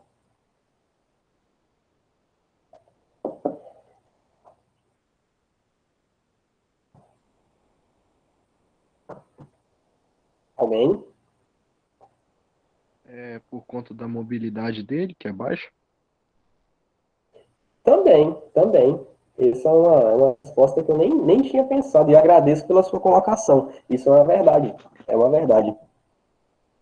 Mas aqui o que eu trouxe hoje... Participaria na formação da raiz e tudo. Perfeito, sim, concordo com você inteiramente. E faz todo sentido. Obrigado pela colocação, de grande valia. Mas o que eu trouxe aqui para vocês hoje é por causa da molécula de ATP, né, que é a adenosina trifosfato. A principal molécula energética para todos os seres vivos. A partir do momento que eu não tenho fósforo no meu solo, eu não vou ter energia. Eu não tendo energia, eu vou provocar uma deficiência nutricional foliar, eu vou fazer com que os meus ductos de transformação, fotorrespiração não funcionem e minha planta se feche, não se desenvolva, não frutifique e não cresça. Então, como vocês falaram, perren 17 vai na primeira linha. O teor de fósforo no solo é 3, então nós vamos olhar na coluna abaixo. Com isso, eu vou identificar qual método de plantio se mais adequa às minhas condições. Se for uma área muito extensa, né, que eu não preciso abrir cola no enxadão, eu faço um suco. Então, eu aplico 80 gramas de P2O5 por metro linear. Caso seja uma área pequena, que eu consiga abrir por cova, por enxadão, eu aplico apenas 50 gramas de P2O5.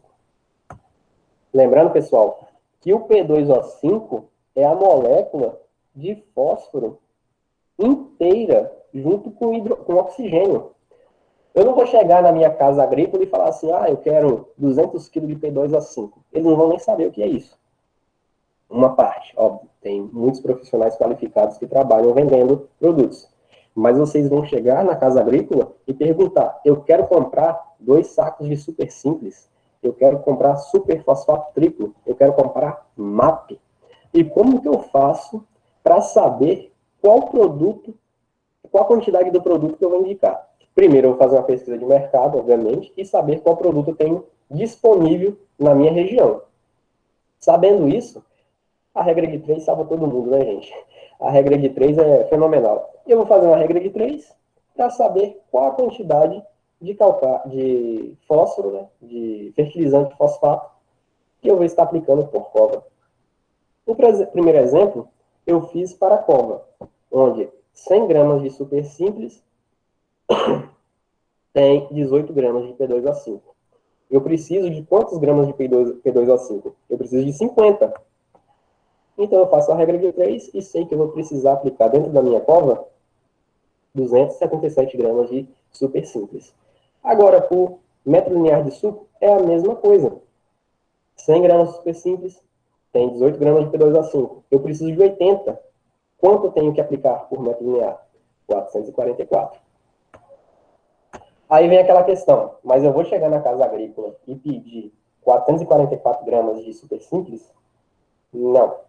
Eu tenho que fazer o meu cálculo de número de plantas por hectare, né, que nós estamos usando aqui 3.333, pegar o número de plantas, cada planta é uma cova, multiplicar pela quantidade de super simples que eu vou aplicar por cova, para saber o total de gramas, dividir por 1.000 para achar em quilos, e dividir por 50 para achar o número de sacos de 50 quilos. Ok, pessoal? Além do calcário e do fósforo, né, a adubação de plantio, quando o solo apresenta teores inferiores de 0,6 e 6 miligramas por decímetro cúbico de boro e zinco, respectivamente, recomenda-se, então, aplicar, né, 2,5 gramas de zinco por cova e 1 grama de boro por cova. Visto que o zinco atua principalmente no desenvolvimento do ápice da planta. E o boro, poxa, o boro não tem o que falar. Sem o boro, a planta é quase um nitrogênio. Sem o boro, nada na planta funciona. Ele participa do desenvolvimento celular, ele participa na absorção de outros elementos, então não pode, é imprescindível não faltar o boro. Em regiões com solos tabuleiros, né, aplicar 2 gramas de manganês e 1 grama de ferro. Essas doses que eu trouxe aqui para vocês hoje são doses estimadas para um volume, né, de solo de 64 decímetros cúbicos, ou seja, para uma cova de 40 por 40 por 40. Quando eu tenho covas menores, o que não é recomendado, ou covas maiores, que é mais recomendado ainda, eu devo corrigir essas proporções, né, desses micronutrientes de acordo com o tamanho da minha cova. Ou seja, se eu aplico 2,5 gramas de zinco por 64 decímetros cúbicos e minha cova é 80, é só fazer uma regra de 3, que eu vou saber quanto de zinco que eu vou aplicar. Ok, pessoal? Então, vamos lá para a matéria orgânica. No plantio, caso seja possível, né, de preferência, se sim, encontrar 3 litros de esterco de galinha ou 10 litros de esterco bovino sem aplicação de tordo a pasto, se eu conseguir incorporar isso no meu plantio, eu posso reduzir a minha dose de fósforo a 20%, o que vai economizar, né, um custo de implantação da cultura muito grande para o produtor. Aí vem uma ressalva, por que eu não posso ter tordon no pasto? O tordon, pessoal, para quem não conhece, é um herbicida altamente tóxico, que mata e indicado para ervas de folha larga, né? Quando você quer matar lá um luxinga, né? Que é uma marva no pasto, eu aplico, ele não vai matar a grama, ele vai matar apenas as folhas largas. O café, o que é uma folha larga, uma bendita folha larga. Eu aplico lá 10 litros de esterco bovino, onde foi aplicado tordon, onde o poder residual da molécula de tordon é altíssimo no meu solo, vai matar a minha lavoura. Então, em hipótese alguma, eu vou aplicar matéria orgânica bovina, caso tenha feito aplicação de tordon no pasto. Se tiver na dúvida, não aplica, deixa sem. Pois não? Gerson, Sim. em ambos os estercos eu vou diminuir essa dose de 20%? Nessa proporção aqui. 3 litros de esterco de galinha ou 10 litros de esterco bovino. Visto que o esterco de galinha, as aves, né, por liberarem ácido úrico, é muito mais forte do que os excrementos do ruminante, que libera a ureia. Então, a concentração muda muito. O esterco de galinha é muito concentrado, muito concentrado. Ok?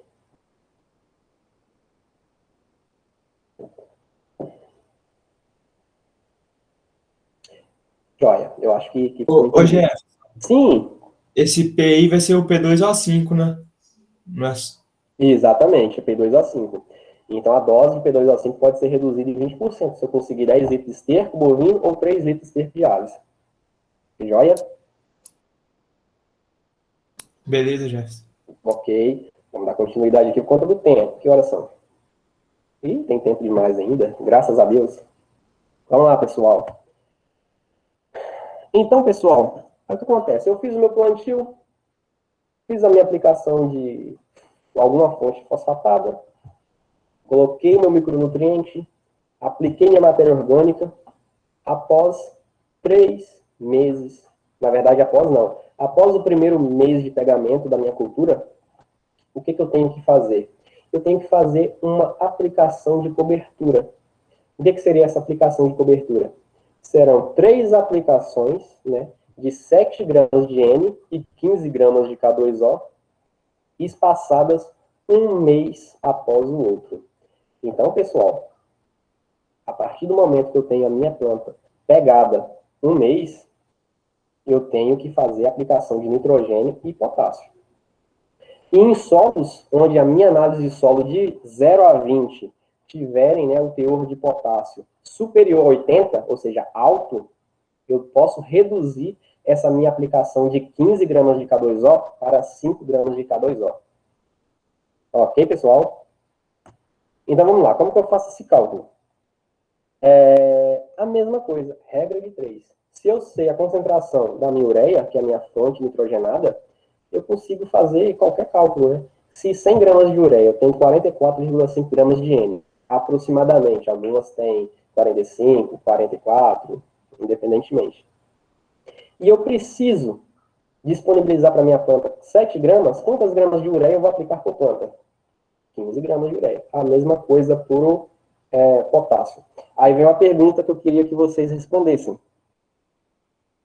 Primeiro eu vou fazer a afirmação, né? Em hipótese alguma, eu devo aplicar nitrogênio sem aplicar potássio. Mas eu posso aplicar potássio sem aplicar nitrogênio. Por quê?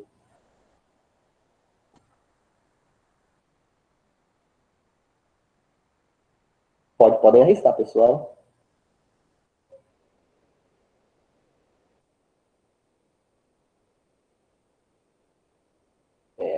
Ninguém quer arriscar. Vamos lá, pessoal. O nitrogênio é um elemento que atua principalmente na parte vegetativa da minha planta. Se eu aplico, né, nitrogênio demais, a minha planta vai ter muito crescimento vegetativo, vai ser broto, vai ser crescimento de ápice, vai ser uma coisa linda de se ver. Mas a partir do momento que eu tenho desenvolvimento celular rápido, matéria vegetal pouco desenvolvida, eu estou tornando a minha planta altamente susceptível ao ataque de pragas, doenças e ressecamento por falta de água. Ela vai entrar em ponto de murcha. Então, eu tenho que balancear a minha aplicação de nitrogênio e potássio para que não ocorra esse desbalanço nutricional dentro da minha planta. Até porque o potássio e o cálcio, eles fazem parte da parede celular. Quando eu tenho um alto desenvolvimento, alta multiplicação celular, sem potássio e sem cálcio, o cálcio já foi aplicado lá no calcário, a minha célula ela vai ser fraca. A partir do momento que ela é fraca, sensível, delicada, é muito fácil para um inseto, né, um hemíptero, chegar lá, furar minha célula, um ácaro chegar lá e estourar minha célula, fazer com que minha planta perca a área fotossintética, perca a síntese de fotossimilares e perca crescimento, desenvolvimento e produção. Então, sempre aplicar nitrogênio junto com potássio. Aí, pessoal, vem outra questão, coloquei em negrito aí, ó, espaçadas de um mês. Então, se eu planto, adubo plantio, faço 3 aplicações de nitrogênio e potássio, a minha formação vai iniciar no 4º mês após o plantio. Vocês concordam comigo? Porque se eu faço 3 aplicações passadas de um mês após o primeiro mês, o 4º mês eu já entro com adubação de formação. A adubação de formação, eu consigo disponibilizar, né, os elementos de forma, após a análise de solo, para fazer com que minha planta cresça de forma perfeita. Existem outras já foi junto, não era para ter marcado ali, não.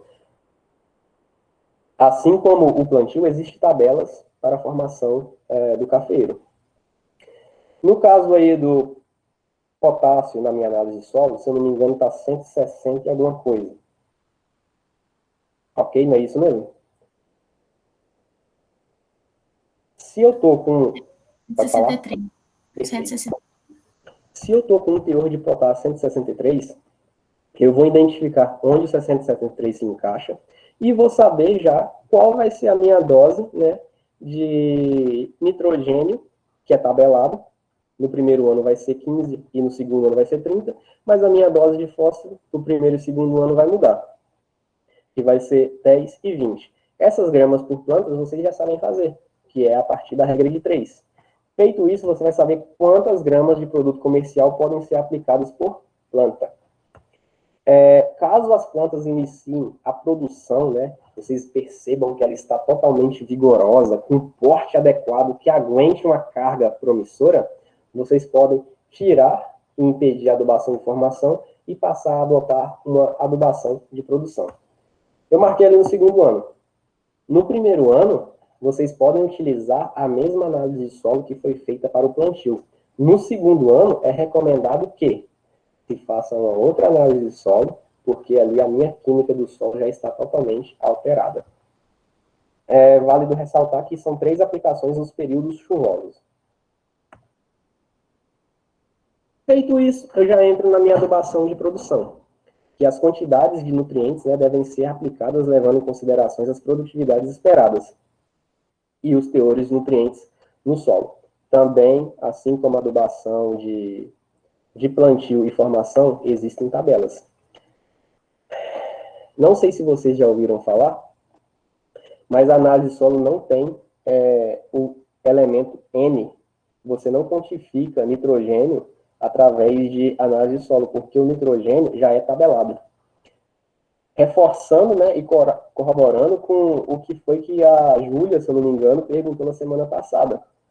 O nitrogênio é essencial para a planta. Se eu reduzo a minha quantidade de nitrogênio, observem na tabela que eu estou reduzindo também a minha produtividade.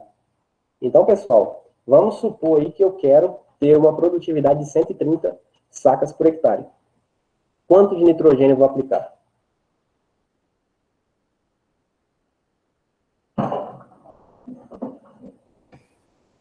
kg lá, ó. Tá dando. 500, isso aí, 500 kg de nitrogênio por hectare. Certíssimo. Aí eu vou olhar de novo o meu teor de K no solo, que é 163. Exatamente, coloquei ali, 163. Quantos quilos de K2O eu vou precisar na minha hectare? 330. Eu tendo conhecimento de quanto que eu vou aplicar de nitrogênio, quanto que eu vou aplicar de potássio, eu preciso entender quanto de fósforo eu vou aplicar. Para isso, eu preciso saber o PRNT, que é 17, preciso saber o teor de fósforo no solo, que é 3, e preciso saber a minha produtividade, que eu sugeri que fosse 130 sacas piladas por hectare. Então, aqui, eu consigo identificar o PRNT, o nível muito baixo, né, que está de 3 a 6. Reparem, pessoal, que vocês não podem marcar muito baixo, porque na minha tabela, deu que o meu teor de fósforo é 3. E o muito baixo é menor que 3.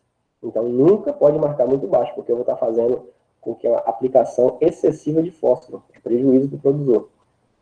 Eu tendo o conhecimento de quantas sacas eu quero colher, eu sei quantos quilos de P2O5 eu vou aplicar por hectare. No caso é 90. Joia? Todo mundo entendeu como faz? Sim! Não! Sim. Sim, eu vou entender certinho. Ei, ô Jefferson. Sim. Sobre essa questão da produtividade. Por exemplo, num café Conilon, né, que é o que a gente está falando. Como que eu posso construir essa produtividade dela, tipo, em sacas por hectare? Por exemplo, eu posso começar com 50, 70, aí depois passar logo para 130, entendeu? Bacana, muito bacana a sua pergunta, que foi até uma dúvida minha que eu perguntei para o Verdim, lá no Incapé. Uhum. A produtividade, ela pode ser estimada com base na copa da minha planta. Por exemplo, eu tenho uma copa de planta com 1 metro de copa. O que eu faço? Eu pego esse 1 metro de copa, divido por 10 e multiplico por 10. Eu vou ter uma estimação, na verdade, multiplico por 12. Eu vou ter uma estimação de quanta saca eu vou produzir por hectare. Então, vamos lá. Se deu 1 metro e divido por 10, é igual a 10. Se eu multiplico por 12, vai dar aproximadamente 120 sacas por hectare. Mas eu estou falando de uma lavoura que vem bem nutrida. Não adianta pegar só graveto com 1 metro de altura de copa, que não vai produzir isso, não. Eu preciso de uma copa vistosa, bem estruturada, com um porte que você olha para a planta e fala assim, poxa, que planta bonita. Entendeu? Show, interessante isso aí. Isso daí é a primeira vez que eu ouço falar sobre isso. É muito bacana, muito bacana. Bem interessante. Alguém mais? Eu acho que eu ouvi um barulho. Não, acho que não. Então vamos na continuidade.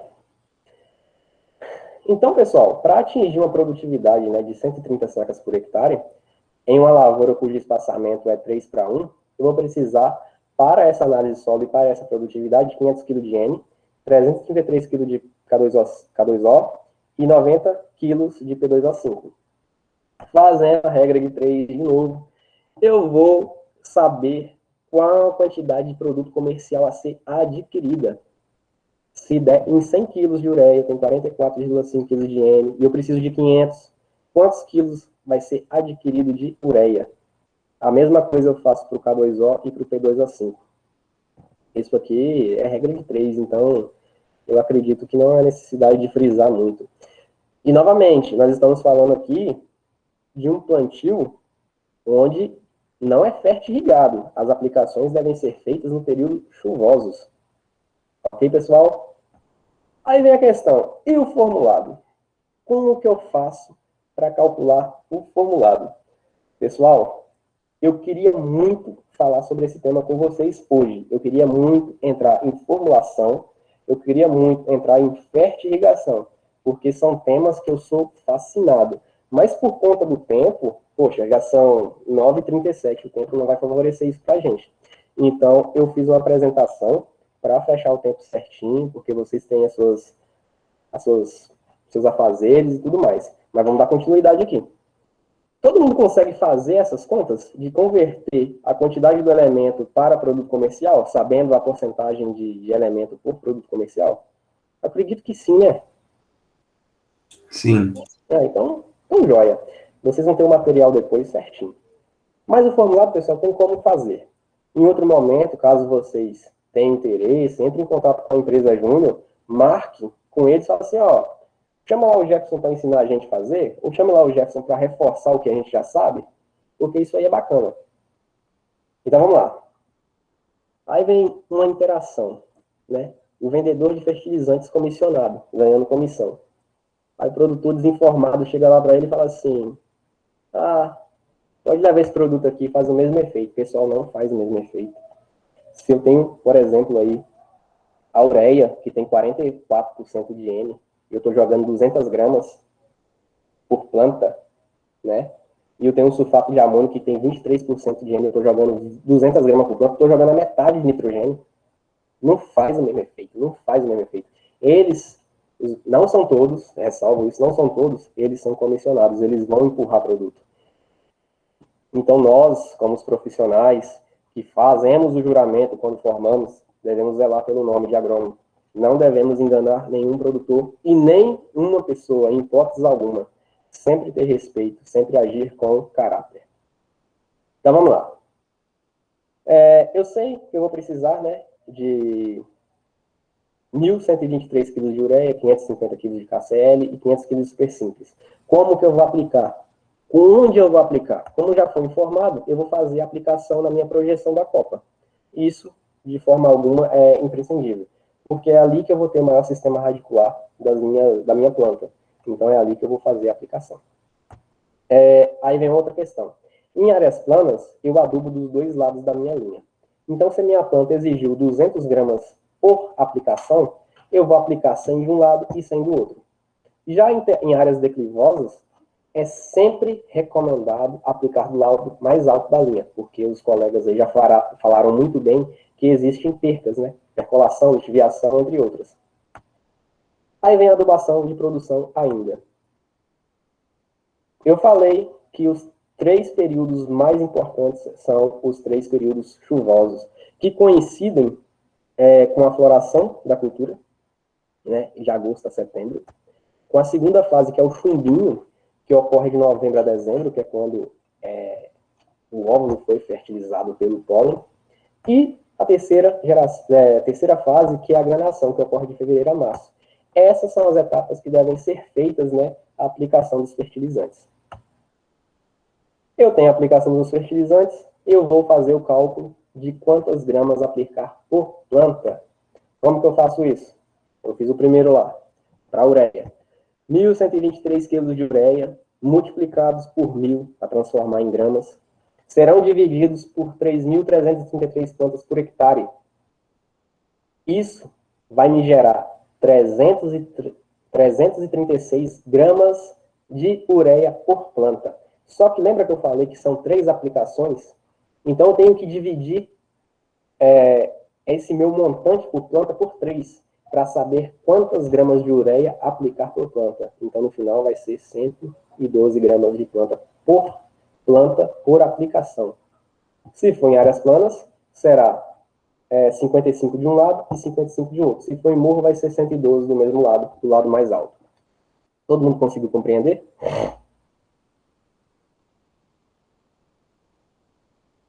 Eu acredito que sim. Sim. Joia. E aqui, como curiosidade... Aí, pessoal, isso aqui é para fazer com que a planta não chegue nestes resultados que são um problema sério. Observem, eu não posso fazer a planta ter deficiência de nitrogênio, de fósforo, de potássio, de cálcio, de magnésio, de enxofre, de boro, de zinco. Eu não posso deixar a minha planta chegar nessas condições. A partir do momento que eu tenho uma planta nessas condições, o meu técnico que recomendou lá para mim lá atrás, ele fez errado. O ideal é que minha planta seja bonita, vistosa, vigorosa, impecável, verde. Porque quando ela tem essa deficiência, né, ferro, manganês, nitrogênio, ela perde cloroplastos. Ela não tem cloroplastos, ela perde aparato fotossintético. A partir do momento que eu não tenho aparato fotossintético, eu não vou ter produção de fotossimilados. A minha planta não vai produzir, ela vai ter decadência, ela vai perder. Então, eu sempre tenho que manter a minha planta nutrida. Vale lembrar também que outro ponto que eu queria discutir com vocês era a adubação foliar, mas não vai dar tempo, já são quase as 10, faltam 18 minutos, não vai dar tempo, não tem como. Outra ressalva, podem conversar com o pessoal da empresa Júnior. Pois não? Ô Jefferson, eu queria ver de novo ali as fases de adubação de produção, que eu vi que a primeira é a floração, os outros eu acabei... Claro. E. Beleza, valeu. Pode tirar? Ah, tá, calma. Eu vou tirar um print aqui. Sim. Aí, beleza. Joia. Valeu. Obrigado. Então, pessoal, eu não posso deixar minha planta chegar numa deficiência nutricional. E como que eu faço isso? Eu sempre tenho que fazer a análise de solo, recomendar da forma mais criteriosa e cuidadosa possível. Feito a minha adubação em 2000, hoje eu faço a minha adubação, né, 2021. A primeira coisa que eu tenho que fazer no final desse ano é fazer uma análise foliar para saber se a minha adubação foi feita de forma correta, porque a adubação foliar não é para colocar nutrientes na minha planta, é apenas uma complementação da minha análise de solo. A adubação foliar é para saber se a minha adubação e recomendação de solo foram feitas de formas fidedignas. É para saber se minha planta está com alguma deficiência. A mesma coisa que uma análise de sangue. Vai te dar todo um prognóstico e diagnóstico da sua planta. Aqui são as principais deficiências. A gente nunca pode deixar uma planta chegar nesse nível. Por fim, níquel, cloro e molibdênio não provocam sintomas nas plantas, porque são elementos que fazem com que a planta não absorva outros elementos. Então, você não vai ver uma planta com sintoma de cloro, com níquel, molibdênio. Você vai ver a inibição, né, a dificuldade de absorver um outro elemento por conta da ausência desses daqui. Pessoal, o que foi falado foi apenas uma fração da produtividade, qualidade e sustentabilidade do cafeeiro conilon. Existem outros parâmetros que devem ser analisados para produzir em larga escala e com performance agronômica de qualidade. A adubação e calagem são essenciais, mas não são as únicas. A poda eu considero como mais importante, porque você vai dar a planta, vai conduzir a planta com estruturação adequada. Existem outras vertentes que devem ser analisadas. Se nós formos discutir cafeicultura, nós ficamos o ano inteiro falando e não damos conta de finalizar.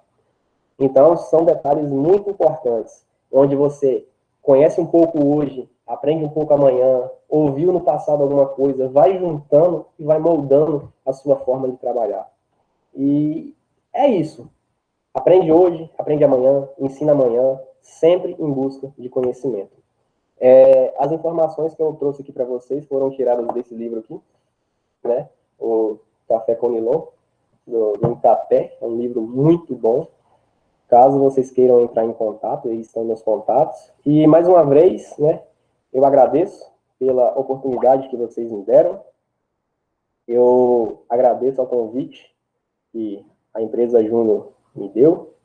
Isso é uma grande oportunidade para enriquecer, não só a mim, né, como profissional e futuro pesquisador, mas também como vocês, meus colegas de trabalho. Então, pessoal, muito obrigado. Estou aberto agora a outras dúvidas e perguntas. Jefferson, primeiramente quero te agradecer pela palestra, imensamente grata, não tenho nem como dizer, eu já assisti muitas palestras, mas acho que a sua ganhou em enriquecimento de conhecimentos, mas enfim, né, não vou estender muito aqui, simplesmente obrigada. A minha dúvida é sobre na hora da produção, né, aliás, da adubação. Eu vou adubar lá a minha lavoura com nitrogênio, mas na formulação do adubo NPK, né? Na formulação dela tá lá. Aí eu vou, se eu já tinha adubado, né? Eu falei a sequência errada.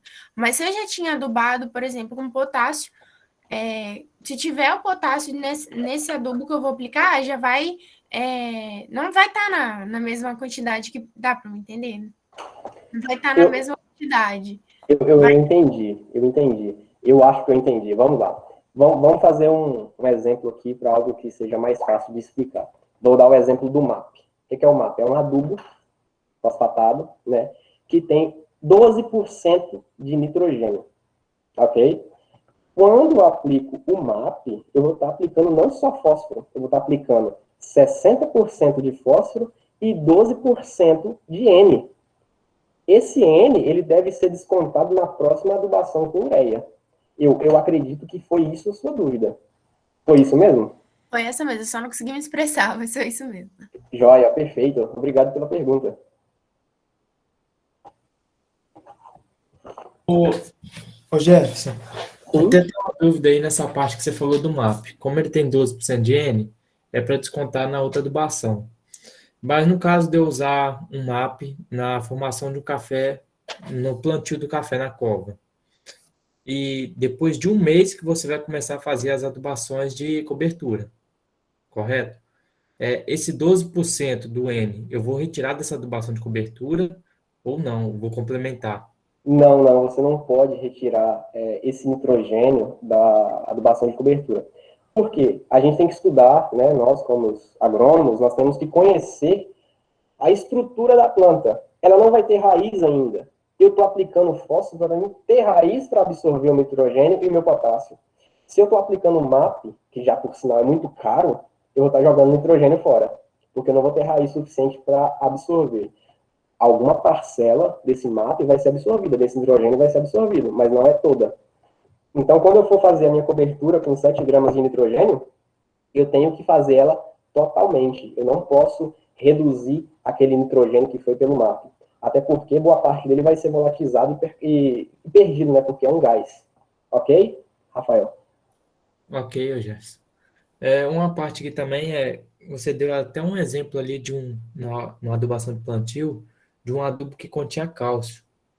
E dependendo da proporção que esse adubo tem, você vai descontar esse cálcio da calagem ou vai deixar ele a mais no solo?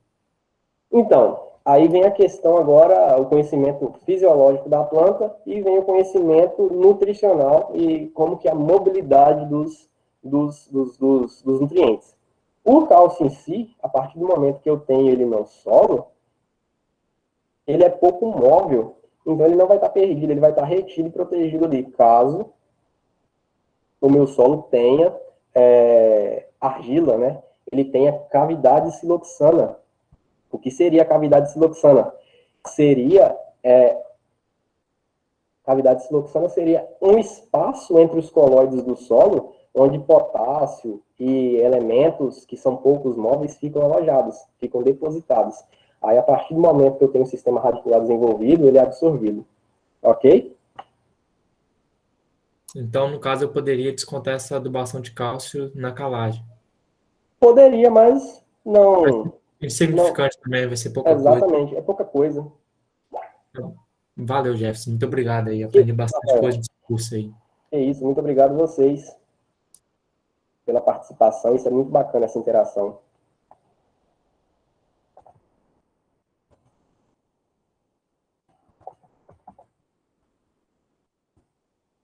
Então, pessoal, eu estou respondendo aqui no chat. Eu fico muito feliz que todos vocês tenham gostado. Eu fico muito feliz que vocês tenham curtido a semana. Espero que vocês tenham absorvido muito conhecimento, porque os meninos da empresa Júnior procuraram, né, profissionais de várias áreas do conhecimento agrícola, buscaram profissionais longe, com várias culturas novas. A pitaia que está fazendo sucesso no mercado aí. Então, tipo, eu acredito que eles fizeram isso pensando exclusivamente em vocês. Então, primeiramente, eu gostaria de agradecer mais uma vez a equipe da ProAgro Júnior e agradecer também vocês aqui hoje, porque, poxa, hoje é sexta-feira, 9h51, vocês estão aqui me ouvindo. Poxa, vocês têm um diferencial. Vocês merecem uma salva de palmas.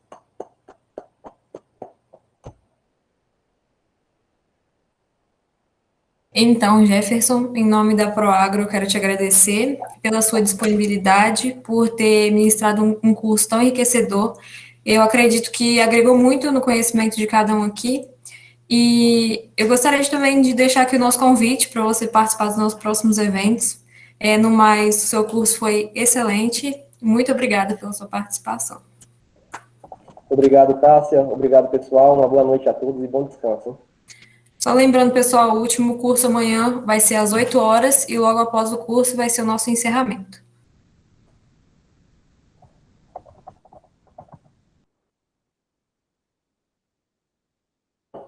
Ô, Cássia, eles estão perguntando dos sorteios.